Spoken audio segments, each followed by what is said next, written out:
This is John Lauder, host of The Cheap Seats. Thanks for listening to the following broadcast on Public House Media. This is Daniel Poppy, host of How to Write Good here on Public House Media. I just want to thank you for listening to the following broadcast brought to you by Public House Media. Once you're done with this episode, I hope that you'll come check out my show, How to Write Good, the writing show that is not about writing. A new show of How to Write Good comes out every Wednesday, so don't forget to subscribe on iTunes so you never miss an episode of How to Write Good. Again, thanks for checking out the following broadcast on Public House Media.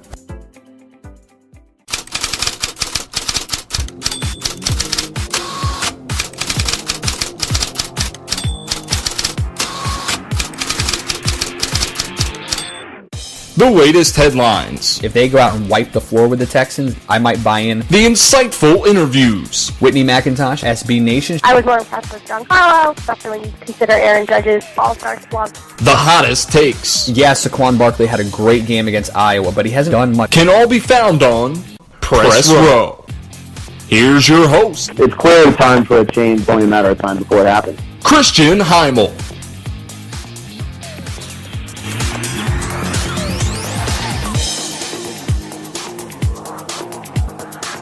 What's up, everybody? Welcome on Press Row. Christian Heimel here with you, broadcasting as part of the Public House Media Network. We're on vacation this week, but we put together a tremendous compilation of some of our favorite interviews from the past 7 months that we've been around. We thank you guys so much for letting us be around for the last 7 months. Leading things off for us, no pun intended, Chris Cotillo, SB Nation, came to us on November 9th, 2017, helped us recap a lot of fun in the World Series, that 7-game series in which, of course, the Houston Astros went on to win their first ever World Series championship, and helped us preview this past offseason, some of the biggest names, where they could be heading, where they would be heading, and just what to expect here over the past this winter here in Major League Baseball. Enjoy, guys.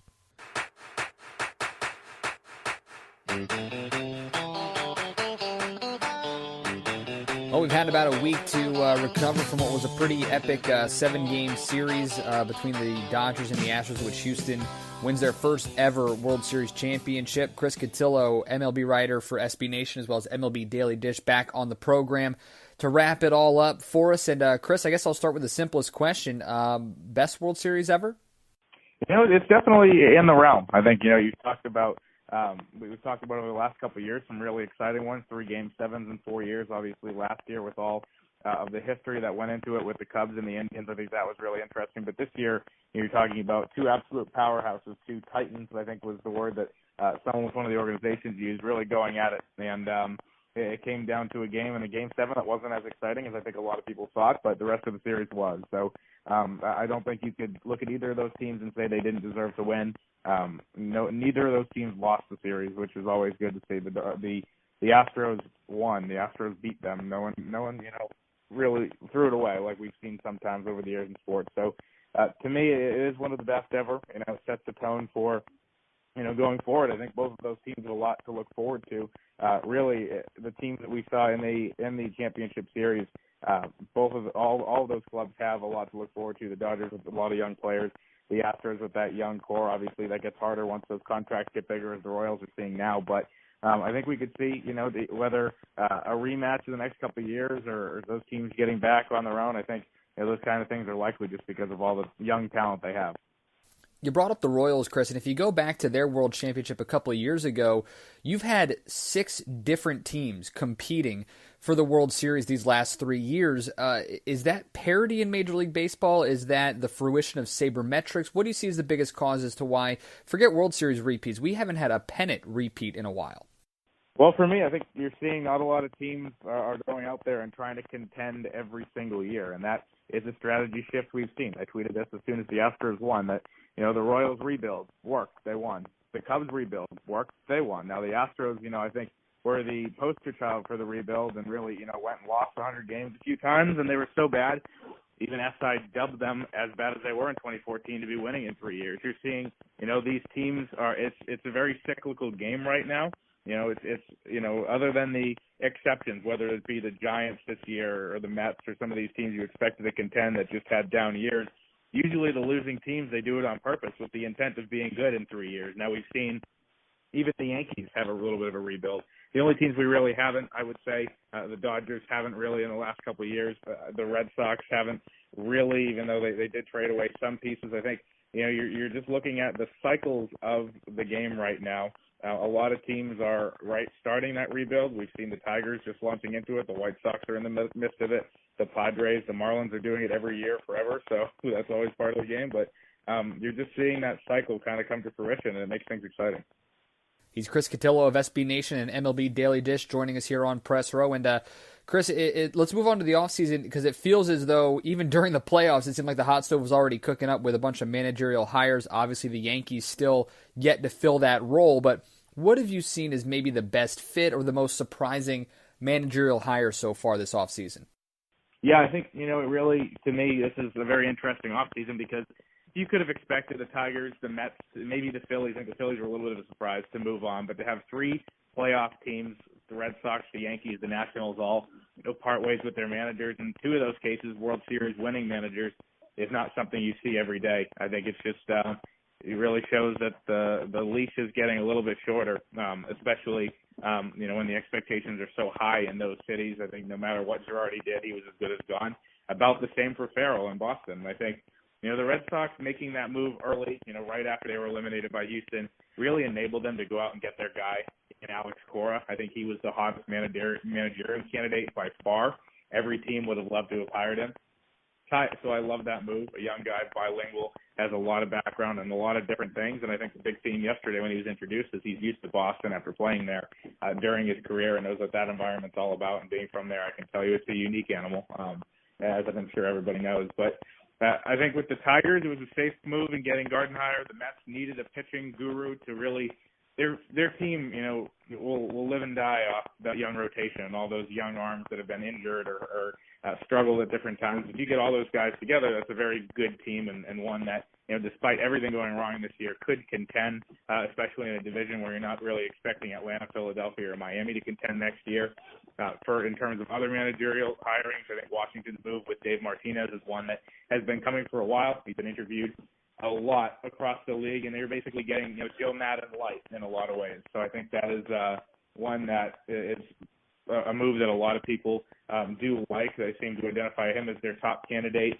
And with the Phillies, Gabe Kapler is a guy who's a polarizing figure, but a risky out-of-the-box hire for a Phillies organization that usually doesn't do that. They usually like to stick within their organization. We've seen, Ryan Sandberg, Pete Buchanan, not the sexiest hires. Now you have Gabe Kapler, who is one of those guys who's been around baseball and thought about as a managerial candidate for a while. So the Yankees' job is open now. It really seems to be wide open, no favorites. But so far, I think each team has taken a unique look at this. Unfortunately for the Yankees, you have 5 managerial candidates they might have considered already off the table, and that's just what happens when you advance far in the playoff and decide to make that change. I want to transition over to the players because earlier this week we started hearing the words qualifying offer get tossed around a little bit. Explain to our audience briefly, if you can, what it means and what it means for the players who get one and who don't. Well, I think, now it has a little bit less of an effect than it did in previous years. The new CBA kind of made it so the qualifying offer does not guarantee that you get a first-round pick and draft pick compensation for signing one of these guys. The qualifying offer is this. You offer one of your pending free agents, or as many as you want, any of your pending free agents, a 1-year, $17.4 million. That's this year's total. It's the average of the top 125 paid players in the game. You offer those guys that. If they accept it, they just come back on that deal. If they decline it, they're tied to draft pick compensation. It's a new system where it's not severe penalties, but, they will get a draft pick if those players sign elsewhere. For me, it was 9 guys this year, down from 10 last year, down from 20 the year before. I think, some of the guys on the lower end of that, obviously you're not going to see Eric Hosmer and Arrieta and probably Lance Lynn and some of those guys, Moustakas, accept the qualifying offer. But, Greg Holland, $17.5 million for a year of a reliever. If he wants to bet on himself again, is an interesting case. I think some people, might think Carlos Santana could be a candidate to accept. We always see guys kind of gauge their market here in the first week or 10 days and then decide, if I really feel like I can, get $17.5 million here for a year, that's not a bad deal. So it's a different system. I think it will have less of an effect this year just because teams are not going to be scared off by giving away their top pick to sign one of these, B-level free agents like a Carlos Santana. We saw that a few years ago with Morales, with Stephen Drew. So it's a little bit of a different game this year, but still, in the next 10 days, you could see one or two of those 9 guys come off the market, making this free agent class even weaker than it already is. Was there a name at all that you didn't see get a qualifying offer that kind of surprised you? I think Zach Cozart and Andrew Kastner were kind of the guys that a lot of people anticipated could. Andrew Kastner had a good year with Texas, obviously on a 1-year deal, and a deal that ended up working out well for them, even though the team didn't make the postseason.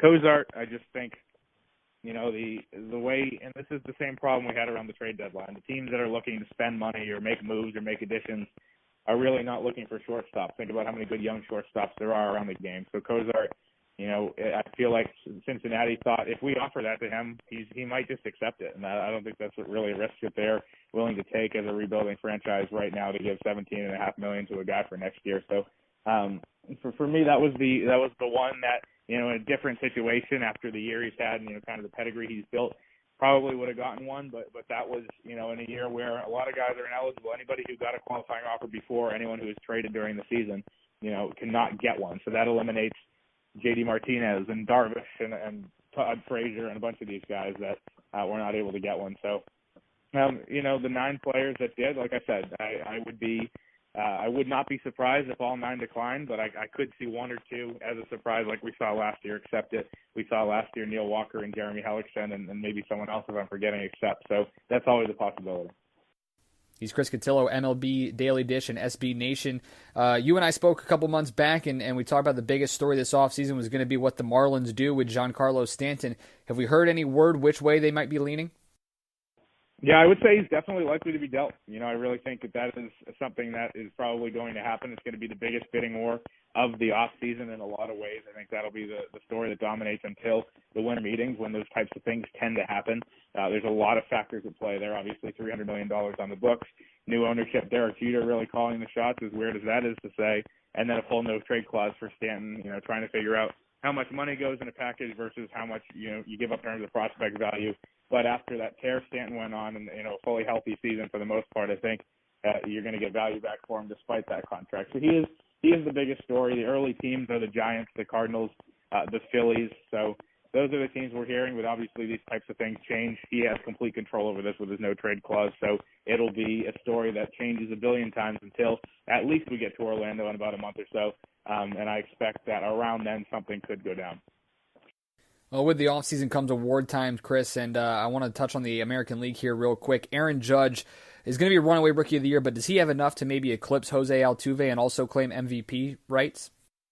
I think it'll be close. I think that's been a question of as big guy as a small guy in terms of Altuve versus Judge. I think, the voting's done before the postseason, so that changes, I think what a lot of people are going to think because of Altuve and winning a championship. So, for me, I think Altuve had the consistent season. Obviously had very high peaks and a low valley there for a while. It comes down to if you want to weigh those peaks, again, consistency of Altuve.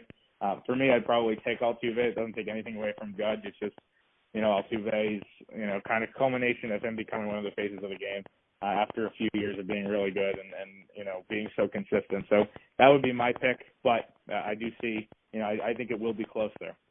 You care to venture any guesses at who's going to win the other awards, Cy Youngs for both leagues, and then the NL MVP and Rookie of the Year? Yeah, I think obviously, you're talking probably Bellinger and Judge, I think as we've expected for Rookie Year all the way. MVP in the National League is going to be pretty tough. I think there's been a debate about that for a long time now throughout this season, whether, a lot of people thought at different points that Stanton would jump in there. I think Votto doesn't get his full due. But, Paul Goldschmidt being a guy in Arizona that a lot of people, have gained a lot of respect for over the last couple of years. So there's some question marks still out there for sure. Obviously, I think you have to think about all those guys in terms of Cy Young. I think Scherzer really had the upper hand there for a while in the National League, probably the favorite to me. And then it comes down to really Sale and Kluber, and I think that'll be a very tight race as well. Kluber might have the edge despite how dominant Sale was early on. I think there's going to be some tight races left, and will be interesting. I don't focus too much on the awards when it gets to this time of year, but it's hot so season and free agency starts. But that's always, good to see guys get rewarded for having great seasons. And a few of these guys we really wouldn't have expected here. Obviously, Judge we wouldn't have expected here. I don't think a lot of people would expect Jose Ramirez and obviously Severino to be in the mix, and Strasburg finally reaching his potential too. So good to see these kind of new guys getting in there along with the old guard, whether that be Kershaw, Scherzer, Votto, Altuve.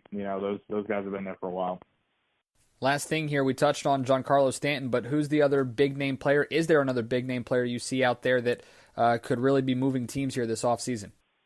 I think there's a few candidates. I think it really all revolves around Miami.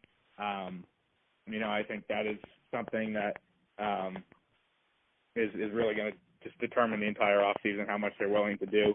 There's a ton of interest in Ozuna, of interest in Christian Yelich.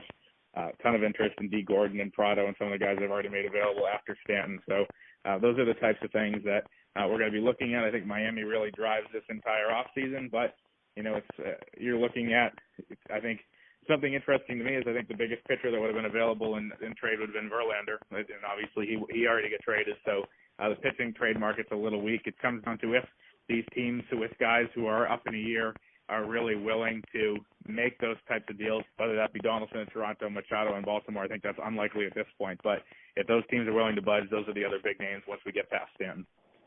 Chris Cotillo, SB Nation and MLB Daily Dish. Chris, I know you're short on time. We appreciate you taking some time out to talk with us, and we'll see you in a couple weeks in Orlando. Sounds good. Thanks. Want to be part of the show? Go to Facebook and search Press Row Podcast - Public House Media. Or find us on Twitter and Instagram at PressRowPHM. You can also email the program, PressRowPHM@gmail.com. This is Press Row with Christian Heimel, a Public House Media podcast. What's up, everybody? Welcome on Press Row. Christian Heimel here with you, broadcasting as part of the Public House Media Network. We're on vacation, so I hope you guys are enjoying this best of, where we put together some of our favorite interviews over the course of the last 7 months. December 7th, 2017, man, this one was a lot of fun. Aaron Torres of The Athletic, a lot of fun to talk college football with, and he helped us recap the college football selection show, the 4 teams that got in, made a case for some of the teams that didn't get in, and we talked a little bit about Baker Mayfield, the Heisman Trophy race, and, of course, what would end up being a really entertaining college football playoff. So sit back and enjoy this best of Press Row.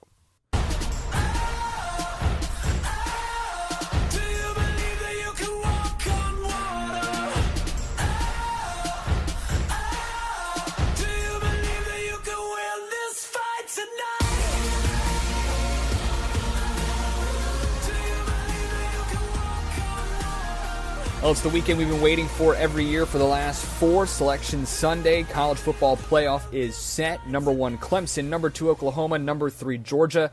And the number 4 team, Alabama, in the college football playoff.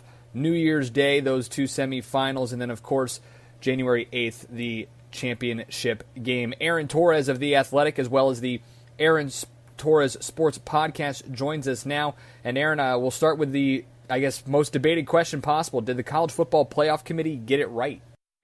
Yeah, Christian, thanks for having me, man. Look, this is obviously the gift of the College Football Playoff, right? And this is why I think that it's great that we're still at 4 teams because, we had trouble finding a 4th team, so why do we need to expand to 8? But with that said, look, I think the committee got it right. At the end of the day, their job is to find the 4 best teams in college football and give them a shot to compete for a national championship. And I actually thought, last year the committee set the precedent of saying you don't have to win a conference championship. Heck, you don't even have to win a division championship when they let in Ohio State over Penn State, which at the time I thought was the wrong decision. But they set the precedent, and this year they felt like by pretty much any tangible measurement other than, having a conference championship trophy in your trophy case, that Alabama was a better team than Ohio State. And I think that if you look at it subjectively, if you're not an Ohio State fan, I think most people would agree. Ohio State, not only had a 16-point loss to Oklahoma at home, but of course we all remember, and the game that will go on in infamy for Ohio State fans is that 31-point loss to Iowa. And I think you can look at a lot of different variables, but Nick Saban even said it. Look, we lost on the road to a team that was ranked in the top 5 at the point that we played them. And they didn't lose by 30. Ohio State lost by 30. Ohio State lost any argument to have a chance to compete for a national championship on that day in, I guess it's what town is it? Iowa City, I guess. So, the point being is that Ohio State got the benefit of the doubt last year. They embarrassed themselves against Clemson in the college football playoff in a game that I was at. It was ugly. And they lost the benefit of the doubt. Alabama, I think, is a team that can win the 2 games needed to win a national championship and make the committee look good. I don't think Ohio State could have done that. And because of that, like I said, I think the committee got it right. I think the 4 best teams are competing for a national championship.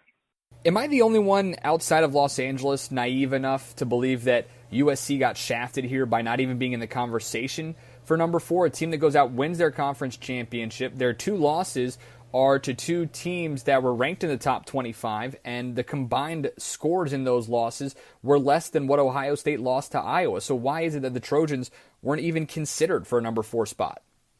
Yeah, it's actually a great question, Christian. And I actually, we discussed this a little bit on my podcast as well. It's funny because I live in Los Angeles, and I don't feel like there was any great clamor from the USC fan base feeling like they should be involved. Now, as the conversation shifted to a 2-loss Ohio State team, maybe that conversation picked up from USC's perspective. But, look, I think USC kind of had their Iowa game at Notre Dame where they were completely outclassed, completely out-physicaled. And because of that, I think that, that put them in the hole. And then the other thing, too, Christian, is that you look at their resume, they, as you said, don't have that really, really, really bad loss.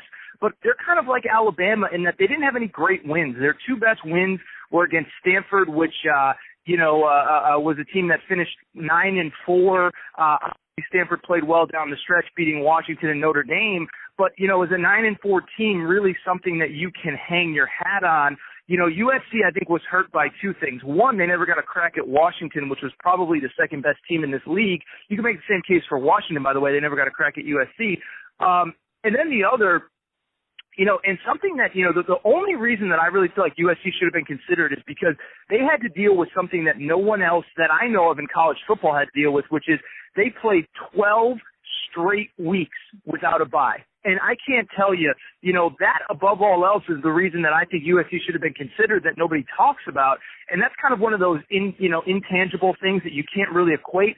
But I guarantee you, if you ask Clay Helton how beat up his team was, around week 8, week 9, week 10 there in the mid, the early parts of November when everybody else was getting a week off, they had to keep playing. I really believe that, USC historically has gotten a bye right around that Notre Dame game. Notre Dame in that game was coming off a bye. And I think we're talking about the Trojans a little bit differently, if they had, had a bye at some point this season. But you look at their season in totality, like I said, no great wins, a couple close victories against Utah, against Texas in overtime. It was really hard to make the argument. I think statistically you could make the argument, but again, I think part of this is eye test as well. And I think it was kind of hard to make the case for USC. And like I said, living in Los Angeles, I was surprised that there wasn't more of a media push here to get the Trojans in. But I think they're happy going to that Cotton Bowl and getting a chance against Ohio State. He's Aaron Torres of The Athletic and the Aaron Torres Sports Podcast, joining us here on Press Row. It feels as though the coaching carousel has been discussed more than anything that we've talked about on the field here this season. Absolutely. And it continues to spin, obviously, with Willie Taggart going to FSU. Chad Morris now signing on at Arkansas. I want to ask you about Tennessee because that's kind of where this whole thing got started, the craziness of the last couple of weeks. But why is it that people in Knoxville still think that Tennessee is a great job when it seems as though throughout college coaching it's not? Well, it's a great question, Christian. And, what I've learned through the years covering college football, I've seen a lot of once great programs that people said, oh, they'll never win again. And it just takes the right guy. I was a guy 4 or 5 years ago saying, when I was a really young college football fan, I'm 32 years old right now, Washington, when I was a kid, was one of the best programs in college football. And they had, terrible years, 0-12 years. And then they got Steve Sarkisian, and they kind of topped out at 7-5 every year. They used to call him 7-win Sark. I mean, that was the deal. And Washington was a program that I said, oh, they'll never get back. They'll never compete for the college football landscape has changed too much. They'll never compete for national championships again. They get Chris Peterson, they're rocking and rolling. Same with Notre Dame. For years I heard that Notre Dame can't. They're not. It's not 1930 anymore. Well, Notre Dame, played for a national championship a few years ago. Was one play away from making the playoff in 2015, 2 seasons ago, and this year went 9-3 and were a couple plays away from competing for a national championship as well. I could go on and on down the list. I'll be curious to see what Scott Frost does at Nebraska. But I say all this to say, Christian, is that I really just believe that with Tennessee, it's just going to take the right coach. Now, I think to your point, Tennessee fans that think that a John Gruden is coming out of the Monday night booth or a Chip Kelly, I think where Tennessee fans are wrong is they can get back to that level. I'm just not sure how they're going to attract that level coach when you play in the same division as Florida and Georgia, which are clearly better jobs. And, you play in the same league as Alabama, LSU, A&M, which are probably better jobs at this point as well. So I think it's about getting the right coach, but it's just a question of, is that right coach going to consider your job? And I think, Tennessee was at the disadvantage this year of, they happened to go into a coaching cycle when there were a lot of programs that needed coaches. And so, Florida needed a coach, A&M needed a coach, UCLA, which I live in LA. Like I said, they've never been one to spend money on coaches, and they broke the bank for Chip Kelly. So, Tennessee was at a disadvantage, but it's like I said, it just takes the right guy. I mean, look at Kirby Smart at Georgia. I mean, this is the first time that they're playing for a championship since the mid-'80s, and it only took 2 years. And so that's the thing about Tennessee, because they're in the SEC, because they're so close to Atlanta and Nashville and North Carolina, the players are there. You just got to get the right coach. And to be honest, Butch Jones actually recruited really well. He just couldn't get it done on game day. So I don't know if they'll find that guy in this cycle, but I did defend their fan base for the Greg Schiano fiasco, because their fan base basically said, this isn't good enough. We're not going to accept this. We know that this guy is not going to get the job done, and we know that we're stuck for 4 more years, with a Butch Jones type personality. And so I'll be curious to see who they get. As of our recording, I don't think they've hired anybody. I've been off the phone here for about 2 hours, but as we know, the coaching carousel spins quickly. So to me, look, I just think that it's going to take the right coach. I just think it's a question of whether that guy is available in this coaching cycle to get the job done. The best coaching hires so far has been who? Wow, it's a great question. The easy answer is Chip Kelly, honestly, because for a few reasons. One, first of all, I think people forget how good, Chip Kelly has that stain of the NFL. People forget how great he was in college. I mean, I look at his resume, and I think you can make the case that right now he is one of the 5 best coaches already in college football. People tell me how great Chris Peterson is. Chris Peterson didn't inherit a significantly better situation than Chip Kelly inherited, and Chris Peterson has 1 Pac-12 title in 4 years. Chip Kelly won 4 Pac-12 titles in 4 years at Oregon. He had them playing for a national championship in year 2. In his 4th year, if there had been a 14 college football playoff, not only would Oregon have been in it, they might have won it in 2012 or it was 2012, his last season at Oregon. I mean, that was a team that statistically was probably the best team in the country. That was the year that Alabama beat Notre Dame in the national championship game. But so to me, it's Chip Kelly. I just think people forgot how good he is. Now, I think you can make the case that Texas A&M, when you fire a guy as good as Kevin Sumlin was, he averaged 8 wins a year, you better hit it out of the park. They did it with Jimbo Fisher. I was just on the phone, a radio interview down there, and they're really excited about that. And then I don't think you can underestimate Scott Frost at Nebraska either. I mean, outside of, I guess, Chip Kelly or someone of that nature, there was only one guy they could get that would keep that fan base happy. And let's keep in mind, it's not always easy to get that guy, even if he has ties to your school. I remember back in the day, probably before you were even, when you were a young lad, Christian, I don't know how old you are, but, there was a time where in 2006, Urban Meyer was at Utah, or I guess it was 2004 maybe, he was at Utah, and everyone thought he was going to Notre Dame. Everyone thought it was a done deal. He had been an assistant coach there. He had talked about how much he loved that university. And then the Florida job opened up, and he just said, you know what? It's going to be easier for me to win at Florida than it is at Notre Dame. And so he chose Florida, wins 2 national championships, and the rest is history. And I guess I'm saying that to say that Scott Frost was in a very similar situation where I believe after Florida was unable to get Chip Kelly, he was their number one choice. And he could have easily said, Florida is a place where I can win national championships, where I can be, where I'm going to have access to all these great recruits. But he chose to go home. And so I give credit to Nebraska. They gave him a big contract. They didn't take no for an answer. He wanted to come home. And so I think those three are the big ones, the obvious ones. But I think Chip Kelly is the winner. But I don't think you can underestimate what Nebraska did with Scott Frost. As I said earlier, this is a guy that, if Scott Frost can't get it right at Nebraska at this point, I don't know if anybody can. Like I said, when I was a real young college football fan, Nebraska was what Alabama is now every year, competing for a national championship. And I'm really curious to see if Scott Frost can, maybe not quite get them back to that level, but get them to competing in that upper level like those fans are so used to. Hey, listen, Aaron, man, I grew up watching those Barry Switzer, Tom Osborne days. How old are you, Christian? Don't lie to me. I'm only 28. I mean, I still remember those. I loved Eric Crouch. He was one of my favorite players ever growing up.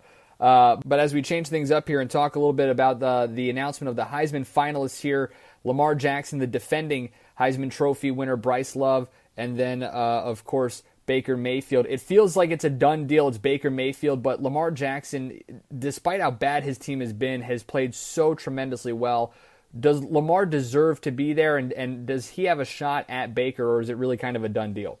Yeah, Lamar Jackson was invited to New York because he was the second best player in college football this year.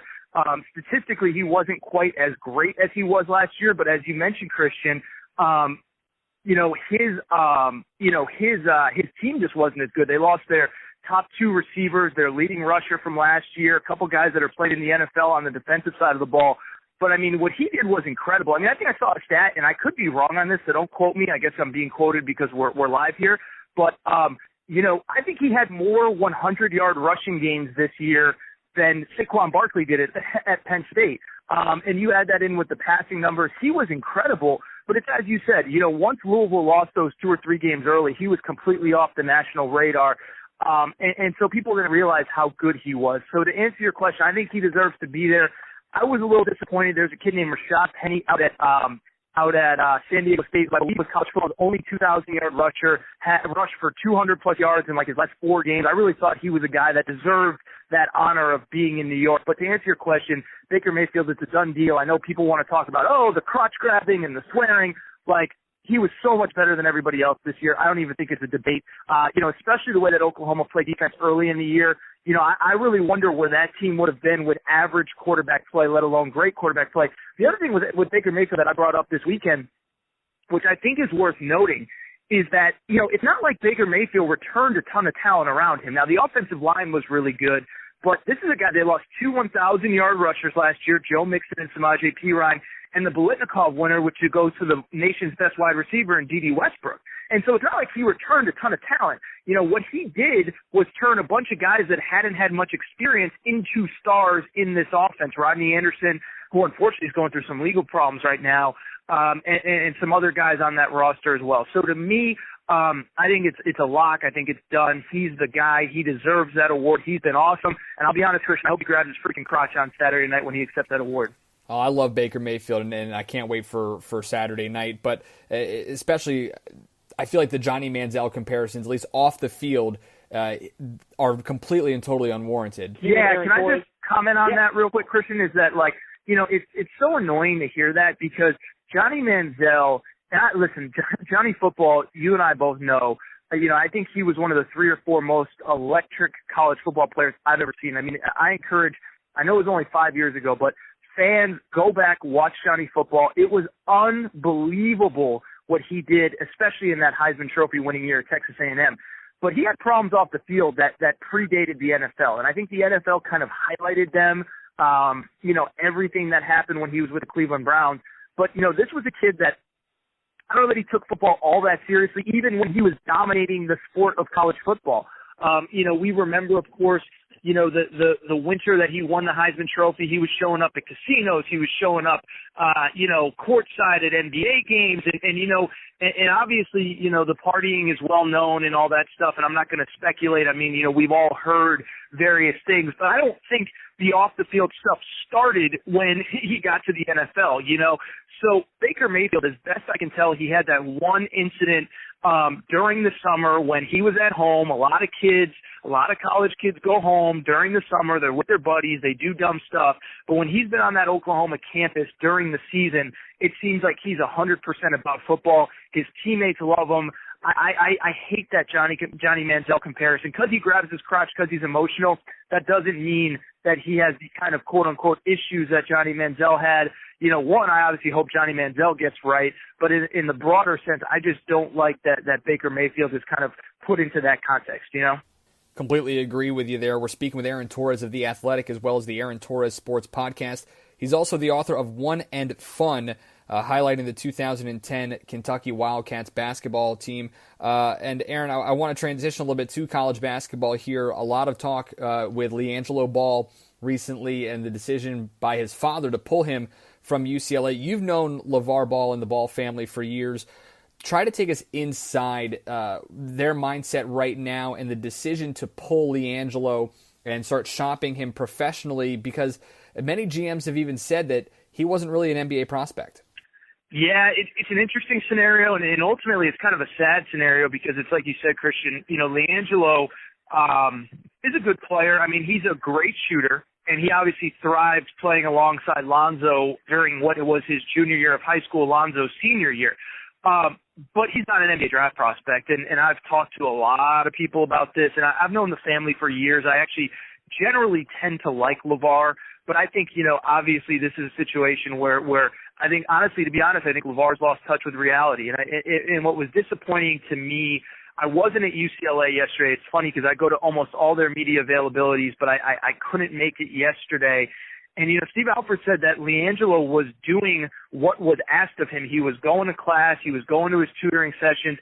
And this feels like a decision that was made by LeVar for LiAngelo. And so it's disappointing. And I don't know what the future is because, look, he's a player that is not going to play in the NBA. Maybe to appease the family, they'll give, the Lakers will give him a shot in the G League or in Summer League. But, it's ironic because I was at UCLA's preseason exhibition game earlier this fall in what was the only time that LiAngelo Ball ever ultimately ended up wearing a UCLA uniform. And he was a step slower than everybody else on the court. I mean, it was clear that, this was not a player that was really, frankly, and I hate to be blunt because I like the family and every interaction I've had with LiAngelo has been positive. I like him as a kid, but he was not a UCLA caliber player. He was maybe a mid-major player, a low-major player, but he was not a UCLA caliber player. And so I say all this to say I don't know what his future is. Look, there's a lot of money to be made playing overseas, but he's not going to China. I'll tell you that much. And they might not let him out of the country if he does. And so, do European teams, traditionally European teams don't like young American players, especially ones that harbor NBA dreams.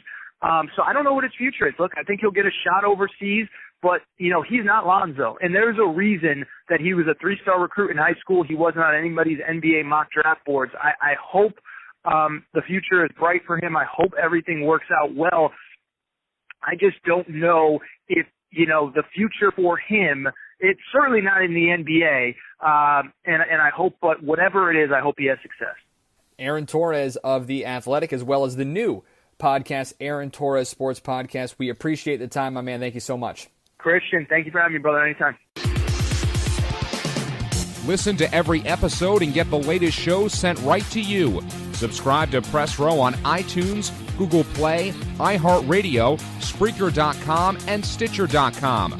Or visit us online at www.thephmedia.com. This is Press Row with Christian Heimel, a Public House Media podcast. Hey everybody, Christian Heimel here with you on Press Row, broadcasting as part of the Public House Media Network. We're on vacation this week, but I hope you're enjoying this best of Press Row here with some of our favorite interviews over the last 7 months that we've had here Prior to their first ever Super Bowl victory, Philadelphia Eagles were a big underdog. Mike Sielski of the Philadelphia Inquirer and the Philadelphia Daily News, he helped us preview the matchup and just the importance of what a Super Bowl championship would mean to Philadelphia. I don't want to say he called his shot that the Eagles were going to go ahead and win, but he pretty much put down the game plan of what it was going to take and what ultimately ended up happening with the Eagles winning that championship. Enjoy.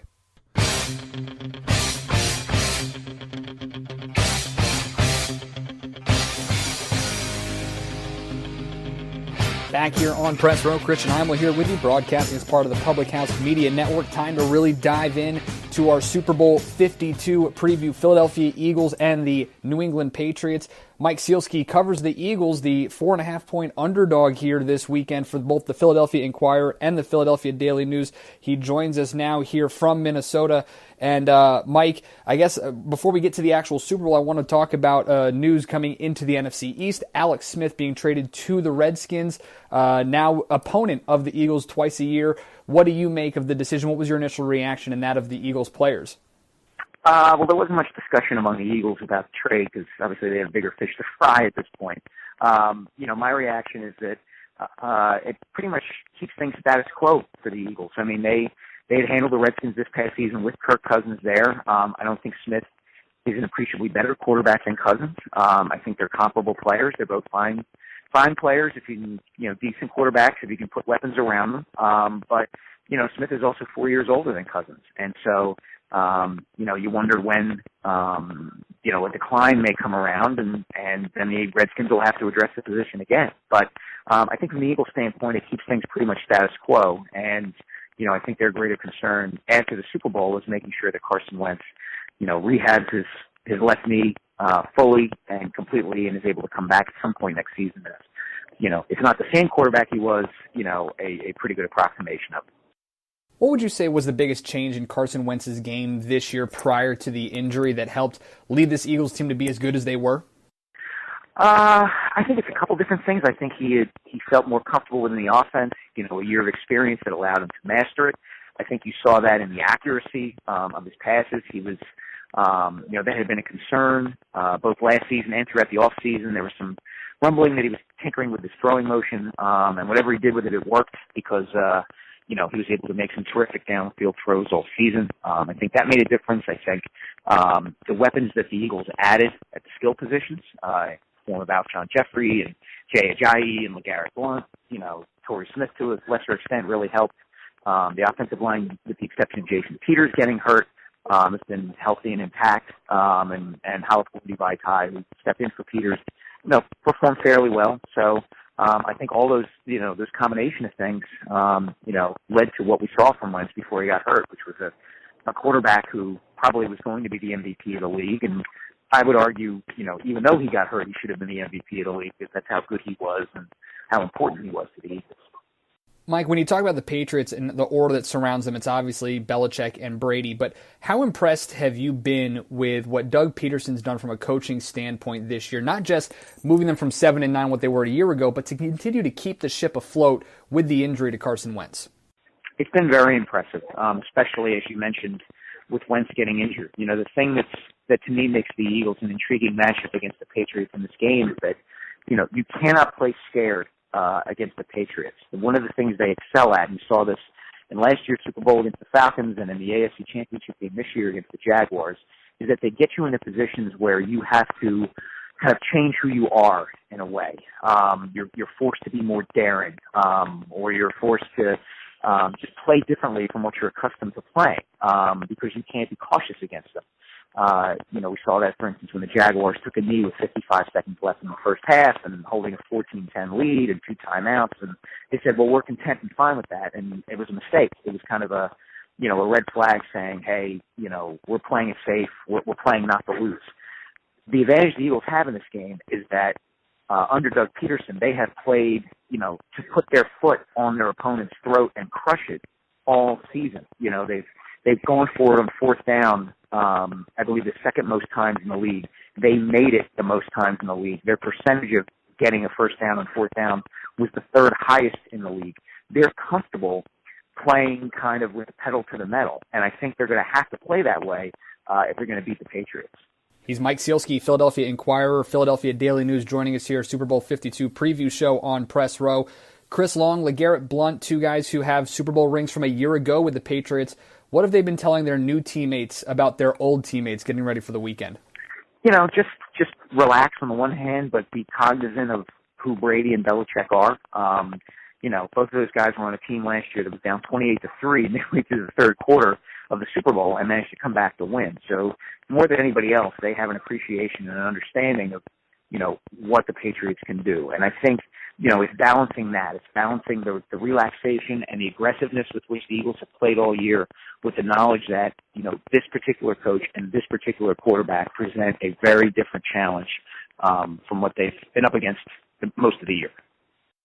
That Eagles front seven has been impressive all year, maybe not in terms of sacks numbers-wise, but in terms of the pressure that they do put on quarterbacks.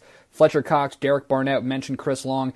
How much is the pressure that those guys put on Tom Brady going to affect the outcome of this game? I think it's the key to the game. I think Fletcher Cox was absolutely terrific in both of the NFC playoff games that the Eagles won. He's a dominant interior lineman, and they have 8 defensive linemen, who they rotate, and all of them can get after the quarterback. All of them can create pressure and problems for an opposing quarterback without having to blitz. And in the 2 Super Bowls that the Patriots have lost in the Brady-Belichick era to the Giants, that was what the Giants were able to do. They could harass and pressure Brady without having to blitz. Again, I think that's the key to this game. You didn't mention Brandon Graham and Timmy Jernigan. They are 2 other really key pieces for the Eagles along that defensive front, and I think that's where this game is going to be won or lost. And we mentioned the Wentz injury, and you mentioned Jason Peters, but how much did the addition of Jay Ajayi after Darren Sproles' injury really help keep this offense doing what they've done all year? Well, it added. He's their most talented running back. I think that's clear. And it's done. It's been another way to take pressure off of Nick Foles. They're not asking Foles to win or lose games. They're not asking him to manage the games either, but they're asking him, to run an offense with aggressiveness, with downfield throws sometimes.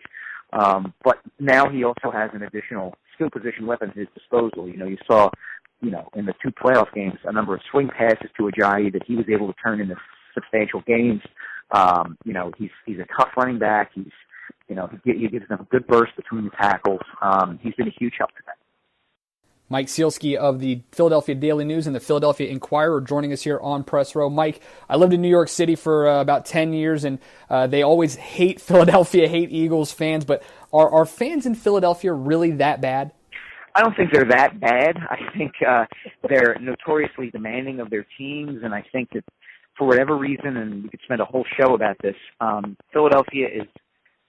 pro sports are much more important to Philadelphia and a greater part of the city's and community's culture than is the case with a lot of other cities. And I think that, the fact that the teams have not been all that successful. The city has celebrated 1 major pro championship in the last, 36 years, 35 years, is a major reason that, these fans get impatient and angry and all those sorts of things. So, there's been a lot made of Philly fans and their behavior, and, there's plenty of bad ones out there, but there's plenty of long-time loyal ones who, really do deserve to see their team win on Sunday.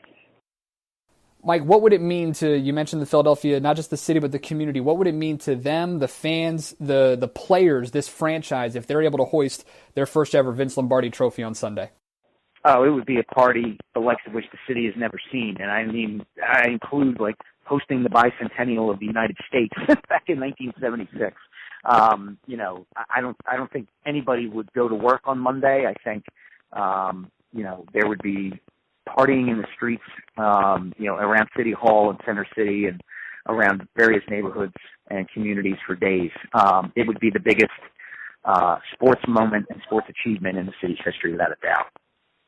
Mike Sielski, Philadelphia Inquirer, Philadelphia Daily News. Mike, I know you're busy this week. Thanks so much for taking the time out. Best of luck this weekend. Enjoy the game. You got it. Thanks for having me. Want to be part of the show? Go to Facebook and search Press Row Podcast-Public House Media, or find us on Twitter and Instagram at Press Row PHM. You can also email the program pressrowphm@gmail.com. This is Press Row with Christian Heimel, a Public House Media podcast. Hey everyone, Christian Heimel here with you on Press Row, Public House Media Network. We're on vacation, but I hope you're enjoying this best of Press Row with some of our favorite interviews throughout our existence so far. Rounding things out here this week with the NBA All-Star Game over with, Michael Scotto of The Athletic, freshly of The Athletic, had a long conversation with him about where teams were as they hit the stretch run, who was in the best shape. The Rockets were playing tremendous well. If they could keep that going in the West, if the Raptors were the team to beat in the East, and if the Cavaliers are going to be able to get back to the NBA Finals, more importantly, are they going to be able to keep LeBron James? So Mike's a lot of fun to talk with, and we certainly enjoyed his time this past time. That was back in February here, so not too long ago. So I hope you guys enjoyed this here on Press Row.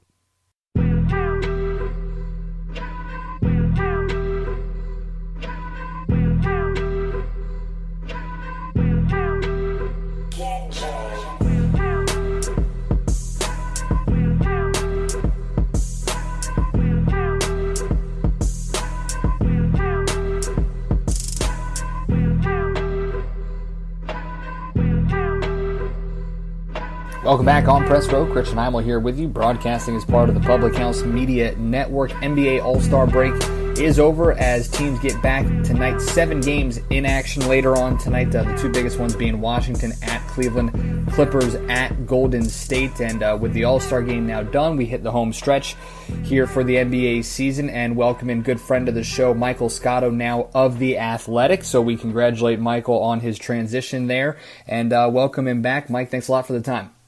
Thanks, Christian. I appreciate that. Great to be back on with you. Well, Mike, let's start with this past weekend in LA, the All-Star Weekend. Your thoughts on the new format for the All-Star game that we saw, kind of that playground mentality, picking teams between LeBron and Steph Curry? I think that, like you said, it's definitely more playground style in terms of picking the guys. But the biggest thing was you saw a little bit more of competitive juices out there from both sides, which was something I think that was lacking. You know, at times they would kind of clear the court and make it a dunk layup line for both sides, and we saw it kind of go down the wire for the first time in a while. So I thought that was a step in the right direction, you know, in terms of the All-Star game. You know, if you ever really want to make it a super competitive game, you could kind of do it like baseball, where you battle for home court advantage in this case as opposed to home field advantage as it is in baseball. But I think it's a good step in the right direction for, you know, building up the competitiveness of the game. And I think, you know, for the first try, it turned out relatively well, all things considered.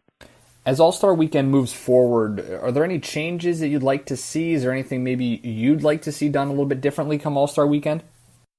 You know, I think what could be interesting is, you know, there have been some rumblings over the years about maybe adding a 4-point line to the league. Now, I'm not saying anything's close, but it's at least been kicked around slightly.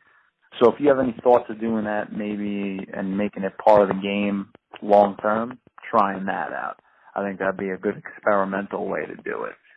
If that's a route that Adam Silver really is considering down the road. But other than that, I will say that I do miss a little bit of the trade buzz being around All-Star Weekend, especially as a reporter. I mean, it was basically, you know, what the Star Wars convention is to movie people. You know, the trade deadline and All-Star Weekend were intertwined similarly in that regard, and it just added a lot of extra buzz, I felt. Sure, it took away from the events a little bit, especially with trade talks, you know, previously over the years, such as DeMarcus Cousins, you know, the way he found out kind of at the All-Star weekend about getting traded. I can understand why the league moved it up. Plus, you know, for teams, you get a guy for a little bit longer if you're going to make a move to really make an impact in a playoff run and seeding purposes. But from a reporter perspective, I do miss the trade deadline buzz during All-Star weekend. He's Michael Scotto of The Athletic joining us here on Press Row. You mentioned the trade deadline. We'll talk about some of that stuff in just a little bit. But Commissioner Adam Silver making some headlines saying that there's a possibility, and nothing fruition just yet, but there's a possibility of playoff seeding going 1 through 16 in the future, where you could have teams from the same conference playing in the NBA Finals. What was your reaction when you heard that from Commissioner Silver? Well, the biggest obstacle, I think, that first came to mind when he brought it up was the scheduling, and how are you going to have all these 30 teams kind of match up and have an even schedule and a playing field in a sense where they're all competing against each other. I think that's something that they would have to work through. And, look, I get it. It's certainly an interesting debate, especially when you look at, the West relatively has been better than the East for a number of years now, top to bottom. And I think that certainly even the caliber of the players in each conference has kind of shifted that way. If theoretically LeBron James went to Los Angeles, that'd be a huge blow to the Eastern Conference's talent pool. Obviously, considering he's the best player in the league, in my opinion. But in general, it just seems like, Boston got Gordon Hayward, which was a migrating of sorts of talent from West to the East. But you don't always see that often. It seems like the West has better players overall. I guess the other comparison, you would know this, as a guy who's played in fantasy football leagues, sometimes you play against the other division and the other division isn't as good as yours, and you're saying to yourself, well, this guy got first place in their division and is getting a bye, and they'd be like the fourth seed in our division. It's somewhat similar in that regard, although Toronto and Boston have played well, to start for the East. But I just think, as I mentioned earlier, the biggest thing is going to be the scheduling and trying to get everybody to play relatively an even number of games against each other. And I think you lose a little bit of, if you went that route and you scheduled it that way, you would lose a little bit of the rivalry aspect. Oh, Mike, we'll just focus on what we know the playoff format is to be, and that is conference by conference.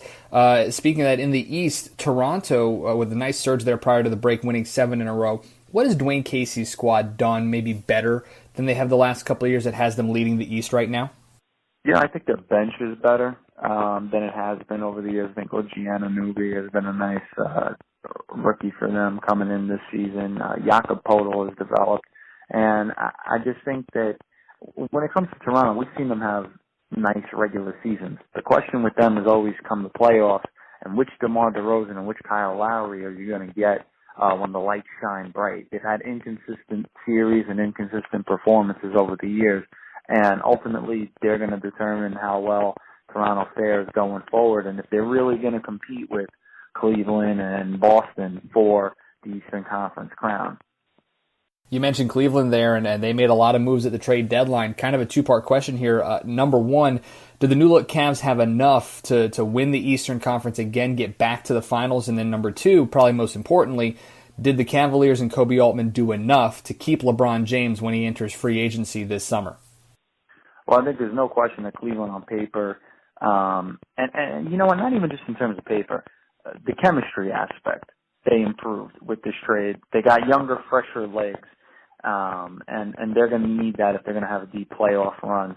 These are young guys that are, sort of an energizer bunny, multiple energizer bunnies, if you will, for this team. And, they're looking forward to their first type of playoff experience, guys like Larry Nance, Jordan Clarkson. Rodney Hood has, been there, but still a youthful guy who can do a number of different things. And, the biggest thing I look at with this team, when I first saw the trade, the multiple trades, I said to myself, if worse comes to worse and LeBron James does leave, you have young guys that are under your control for the foreseeable future that can still keep you competitive. And I think that is an underlying aspect that not a lot of people are mentioning. Yeah, I definitely think it helps their chances of keeping LeBron James. Ultimately it's going to depend how well they do in the playoffs, but it helps in that regard. But you also cover yourself in case, the best player in the game decides to leave and you have to rebuild, and you kind of short-stopped that rebuilding process by getting some younger, talented players in these deals. Talking basketball here with Michael Scotto of The Athletic on Press Row as the NBA season gets back in action tonight after the All-Star break. Out west, Mike, the Houston Rockets, winners of 10 in a row prior to the break, leading the Western Conference over the Golden State Warriors. Have the Rockets figured it out? Do they have enough juice to win the West and at least finish as that number one seed going into the playoffs? I think Houston has better than a puncher's chance against Golden State, and the reason I say that, I know a lot of people talk about Chris Paul and his acquisition. Certainly the statistics are there when you have Clint Capella, James Harden, and Chris Paul on the floor. That trio has been nearly unbeatable together when healthy. But for me, when I looked at the Rockets, the moves that I thought really elevated them into true championship contenders were the guys that they brought in that play defense. P.J. Tucker and Luka Richard-Mbah-a-Moute, guys that can play out on the perimeter and as well as guard on the low block. You need guys like that when you're going up against the Warriors and guys like Draymond Green and Kevin Durant and guys who can score in a multitude of ways. You have defenders now that can at least make it. You're going to have a tough time slowing down Golden State, or shutting them down rather. But at least with Mbah-a-Moute and P.J. Tucker, these are guys that have proven to be defenders at high levels that can slow down some of the best opposing scorers in the league at a multitude of positions. So to me, that's what stood out, and that's what has changed in Houston. That's elevated them to being slightly above Golden State right now, as we speak. But that's the biggest thing. Houston's always had the offense. The defense now is coming together and sort of rivaling their offensive explosiveness. That's the difference. Well, with them and Golden State, it really is kind of just a two-horse race there out west. Is there another team you see that even has a shot at possibly challenging for a Western Conference championship and heading into the NBA Finals? No. Just being honest, I think San Antonio has dealt with a ton of injuries over the year. Sure, they have a puncher's chance and have an excellent coach in Greg Popovich, but I think, Kawhi Leonard is the X factor there, and it's been a tough year for him so far. Minnesota, I love their youth. I think they have a bright future. I just don't think right now is their time.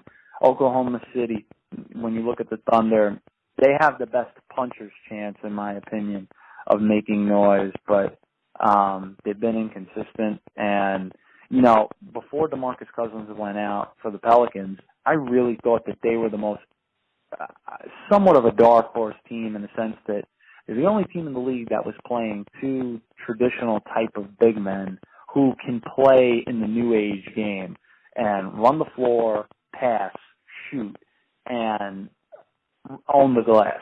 So I thought that would have given Golden State at least some trouble and made things at least interesting. But with the way things stand now, I think it's Houston and Golden State battling it out for the West. And when I look at the East, you can say Toronto, Boston, or Cleveland. Washington has that slight puncher's chance because they've had a better record against teams above 500, and it seems like they rise against their competition, which is always a good thing. But ultimately, it's Cleveland's conference to lose in the East. And for my money, I know that the first matchup after the trade didn't bode well for the Boston Celtics, when Paul Pierce was getting his jersey retired. But I still think overall I would say Boston could give Cleveland a better run for its money than Toronto if they face it off in the Eastern Conference Finals or what have you, just because I trust Brad Stevens more. I think Kyrie Irving in the clutch he can't dispute. And, sometimes ignorance is bliss. And I think that Boston has a lot of younger guys who don't know how big the playoffs can be in those moments. And sometimes that's a good thing. You don't overthink it and you just play ball. Look at a guy like Jason Tatum, Jaylen Brown, etc. is still young. And you need fresh legs come playoff time. So in my mind, even though Toronto has the best record, as of this conversation, I think it would come down to Boston and Cleveland in the East. I know you're a busy man, especially with that transition to The Athletic. Congrats once again. Thanks a lot, Mike. Appreciate it, bud. You got it, Christian. Thanks so much for having me on. Well, that was our best of Press Row, guys. I hope you certainly enjoyed it. We appreciate you guys letting us be part of your lives for almost a year now. We certainly appreciate all the support. Don't forget to subscribe, rate, review, Share us with your friends and family. Find us on iTunes, Google Play, iHeartRadio, Spreaker.com, Stitcher.com, and, of course, VPH Media. You can also check us out on social media at Press Row PHM on Twitter and Instagram, Press Row by Public House Media on Facebook, or you can email the show at pressrowphm@gmail.com. Follow me on Twitter as well if you want, at Chris Heimel, ChrisHeimall. Been a lot of fun. Hope you guys enjoyed taking this little trip down memory lane. We're back next week with a brand new show, and I can't wait to see you on Press Row.